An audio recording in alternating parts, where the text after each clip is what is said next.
வணக்கம். சமூகத்தின் இன்றைய பிரதான செய்திகளோடு இணைந்திருக்கும் நான் சங்கவி நாகராஜா. விரிவான செய்திகளுக்கு செல்ல முன்னதாக முதலில் தலைப்புச் செய்திகள். ஆறுகளில் நீர்மட்டம் அதிகரிப்பு, முறிந்து விழுந்த 59 மரங்கள், அவதானமாக இருக்குமாறு எச்சரிக்கை. பொதுத் தேர்தல் நடத்த நிதி ஒதுக்கீடு செய்யப்படவில்லை, தேர்தல்கள் ஆணைக்குழு அறிவிப்பு. மியன்மாரில் சிக்குண்ட இலங்கையர்களை மீட்க தாய்லாந்து செல்லும் எதிர்க்கட்சியினர். சர்வஜன பலய புதிய அரசியல் கூட்டணி ஸ்தாபிப்பு. சுதந்திர கட்சிக்கு ஏற்பட்டுள்ள சிக்கல், கொழும்புக்கு வரவழைக்கப்பட்டுள்ள முக்கியஸ்தர்கள். காணி போலீஸ் அதிகாரங்களை மாகாண சபைகளுக்கு வழங்க தயார், சுமந்திரிடம் தெரிவித்த எதிர்க்கட்சி தலைவர். முடங்கும் கல்வி நடவடிக்கைகள், பணிப்புறக்கணிப்பில் குதிக்கும் ஆசிரியர் அதிபர்கள். வைத்தியசாலையில் பிறந்த சிசு உயிரிழப்பா, மாயமா, கதறும் இளம்தாய். தரையில் வீழ்ந்த மின்சார கம்பியில் சிக்கி பரிதாபமாக உயிரிழந்த பெண்.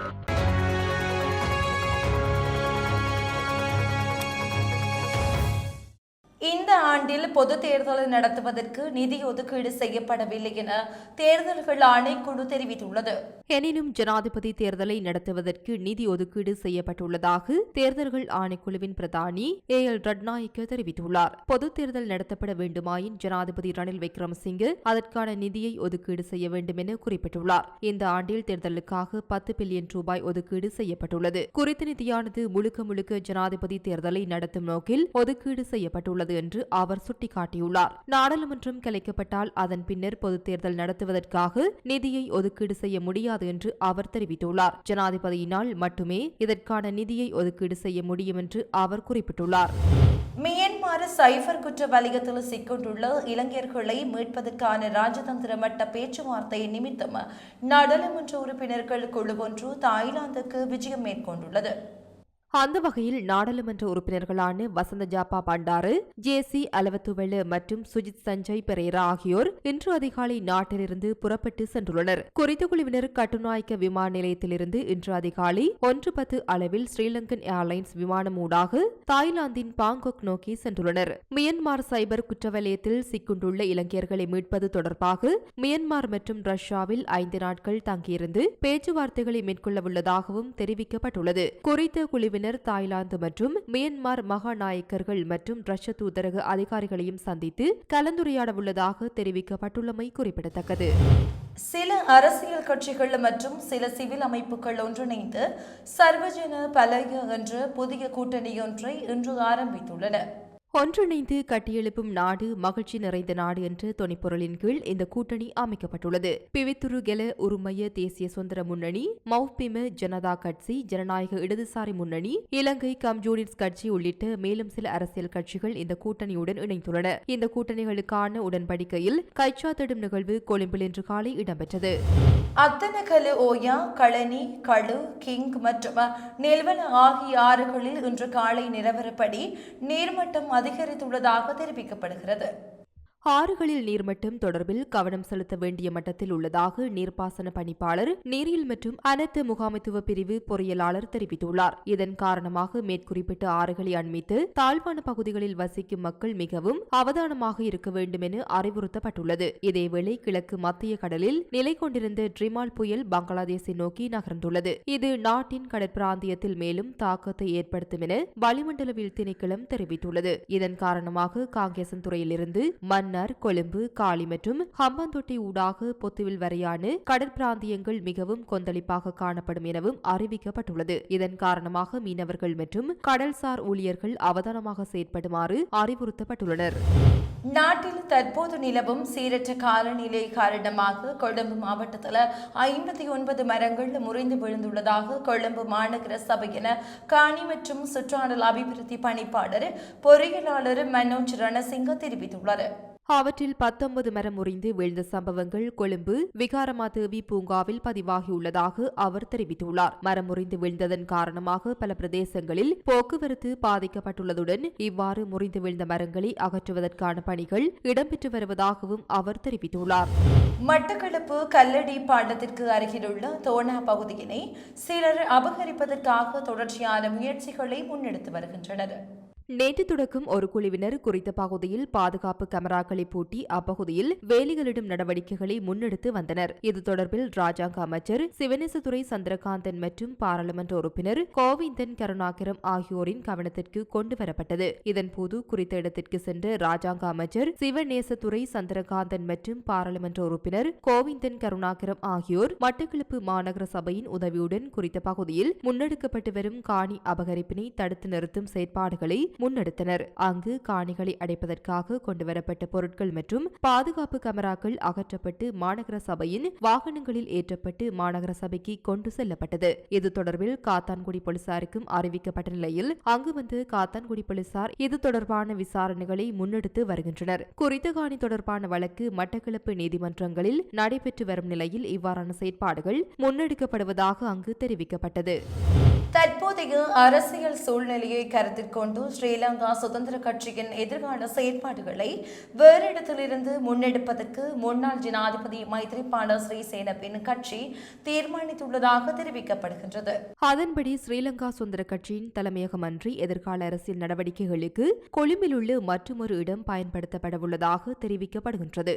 இது தொடர்பில் ஸ்ரீலங்கா சுதந்திர கட்சியின் அரசியல் குழு கலந்துரையாடல்களை மேற்கொண்டு வருவதாகவும் குறிப்பிடப்படுகின்றது. தற்போது நிலவும் அரசியல் நெருக்கடி மற்றும் நீதிமன்ற தீர்ப்புகள் காரணமாக அரசியல் விவகாரங்கள் மற்றும் தொகுதிகள் மாவட்ட அமைப்பாளர்களை நிரந்தரமாக கூட்ட முடியாத நிலை ஏற்பட்டுள்ளதாக கூறப்படுகின்றது. இதன்படி புதிய அரசியல் நிலைமையொன்றை ஆரம்பித்து எதிர்வரும் அரசியல் விவகாரங்கள் தொடர்பில் கலந்துரையாடுவதற்காக நாடளாவிய ரீதியில் உள்ள மாவட்ட தொகுதி அமைப்பாளர்களை கொழும்புக்கு வரவழைக்க உள்ளமையும் குறிப்பிடத்தக்கது.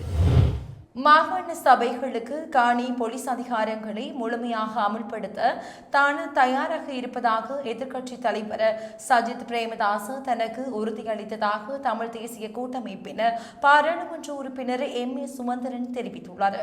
ஜாலில் இன்றைய தினம் இடம்பெற்ற ஊடக சந்திப்பின் போதே சுமந்திரன் எம்பி இவ்வாறு தெரிவித்துள்ளார். அவர் மேலும் தெரிவிக்கையில், சஜித் பிரேமதாச மே 1ஆம் தேதி மே தின கூட்டம் ஒன்றிலே 13 முழுமையாக அமல்படுத்துவேன் என்று பகிரங்கமாக அறிவித்திருந்தார்.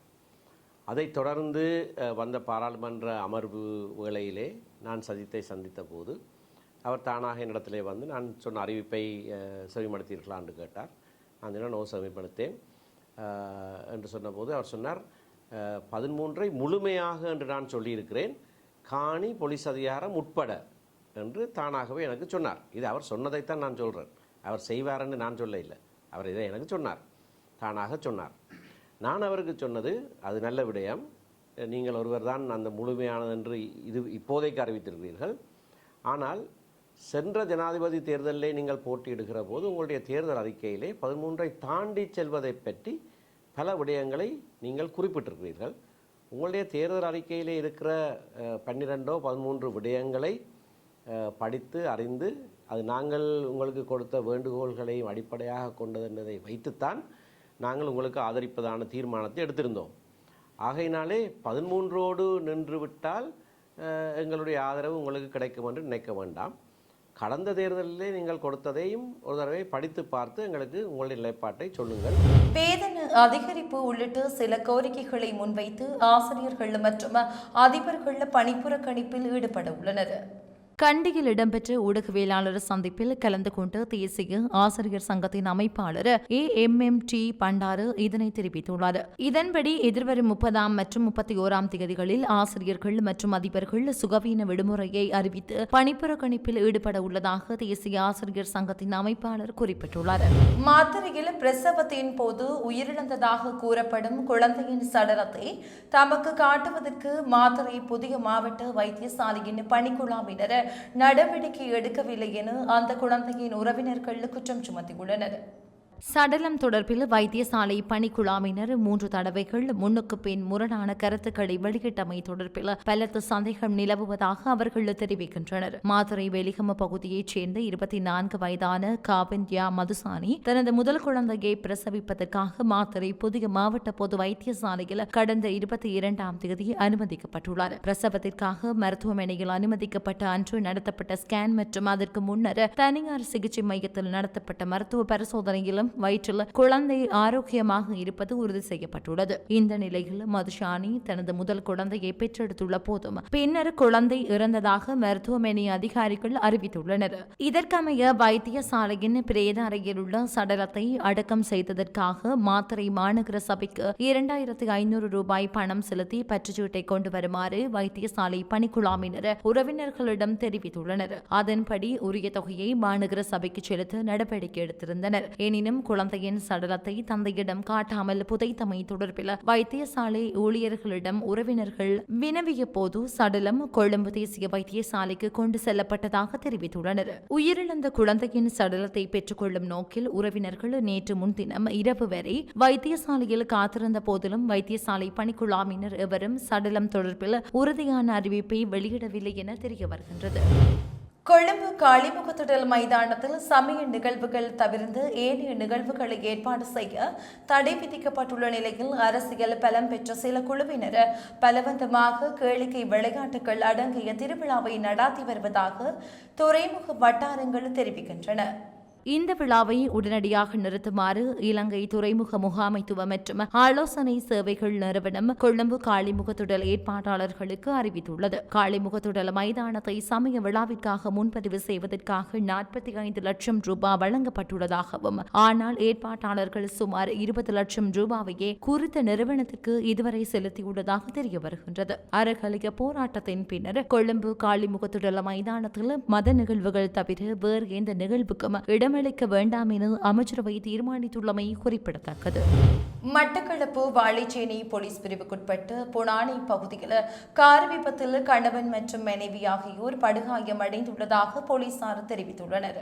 இந்த விபத்து சம்பவம் இன்று காலை 5 மணியளவில் இடம்பெற்றுள்ளது. ஓட்டமாவடி பகுதியைச் சேர்ந்த சமூக செயற்பாட்டாளர் அல்ஹாஜ் ஹலால் தீன் என்பவர் தனது மனைவி 3 பிள்ளைகளுடன் கொழும்புக்கு சென்று ஊர் திரும்பிக் கொண்டிருந்த போது இந்த விபத்து இடம்பெற்றுள்ளது. கார் வீதியை விட்டு விலகி குடை சாய்ந்ததில் காரில் பயணித்து கணவன் மற்றும் மனைவி இருவரும் காயமடைந்துள்ளனர். காரில் பயணித்து 3 பிள்ளைகளும் காயங்களின்றி பாதுகாப்பாக மீட்கப்பட்டுள்ளனர். இந்த விபத்தில் காயமடைந்த கணவனும் மனைவியும் மட்டக்களப்பு போதனா வைத்தியசாலையில் சிகிச்சை பெற்று வருகின்றனர். ஹொரணை போலீஸ் பிரிவுக்குட்பட்டு அபகவத்த பகுதியில் மின்சாரம் தாக்கி பெண்ணொருவர் உயிரிழந்துள்ளதாக போலீசார் தெரிவித்தனர். அபகவத்த பிரதேசத்தைச் சேர்ந்த 78 வயது பெண்ணொருவரே இவ்வாறு உயிரிழந்துள்ளார். மின் கம்பத்திலிருந்து மின்சார கம்பிகள் தரையில் விழுந்து கிடந்த நிலையில் குறித்த பெண் அந்த மின்சார கம்பிகளில் சிக்கியதில் இவ்வாறு உயிரிழந்துள்ளதாக போலீசார் தெரிவித்தனர். உயிரிழந்தவரது சடலம் ஹொரணை வைத்தியசாலையில் வைக்கப்பட்டுள்ளதாக போலீசார் மேலும் தெரிவித்துள்ளனர். மேலதிக விசாரணைகளை கொரணை போலீசார் மேற்கொண்டு வருகின்றனர். இத்துடன் சமூகத்தின் இன்றைய பிரதான செய்திகள் நிறைவு பெறுகின்றன. தொடர்ந்தும் சமூகத்தோடு இணைந்திருங்கள். நன்றி. இது போன்ற செய்திகளை தெரிந்து கொள்ள சமூகம் நியூஸ் சேனலை சப்ஸ்கிரைப் செய்து அருகில் உள்ள பெல் பட்டனை கிளிக் செய்யுங்கள். மேலும் இது போன்ற செய்திகளை உடனுக்குடன் தெரிந்து கொள்ள சமூகமீடியா.com என்ற இணையதளத்தின் வாயிலாகவும் எங்களுடன் இணைந்திருங்கள்.